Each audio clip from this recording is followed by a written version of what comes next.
ভিডিওতে আপনারা যে কবুতরগুলো দেখতে পাচ্ছেন এগুলো হচ্ছে বাবু ভাইয়ের মেল কবুতর।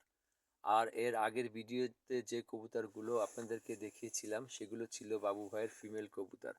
বাবু ভাই বাংলাদেশের রেসার ফেন্সিয়ার যারা রয়েছেন, ইউরোপ থেকে অকশনের মাধ্যমে কবুতর ইম্পোর্ট করে থাকেন, তাদের থেকে টপ কোয়ালিটির কবুতরগুলোই কালেকশন করেছেন।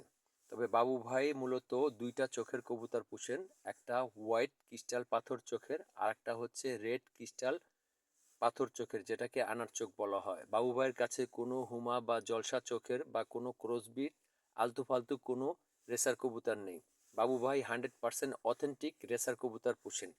তবে বাবু ভাইয়ের কাছে অনেক রকমের কবুতর রয়েছে, রেড চেকার রয়েছে, মিলি রয়েছে, সুপার মিলি কবুতর রয়েছে, সবজা রেসার রয়েছে, গ্রিজেল কবুতর রয়েছে, আফসান গ্রিজেল, বাগা গ্রিজেল, অনেক রকমের কবুতর রয়েছে। এছাড়া বাবু ভাইয়ের লফটে কিছু হাই ফ্লিয়ার কবুতর রয়েছে যেগুলো সকাল সন্ধ্যা ফ্লাই করে।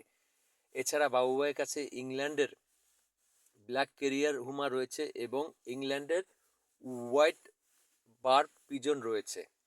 আপনারা যদি এই চ্যানেলে নতুন হয়ে থাকেন তাহলে আমাদের চ্যানেলটি সাবস্ক্রাইব করে আমাদের সঙ্গে থাকুন। সবাইকে ধন্যবাদ।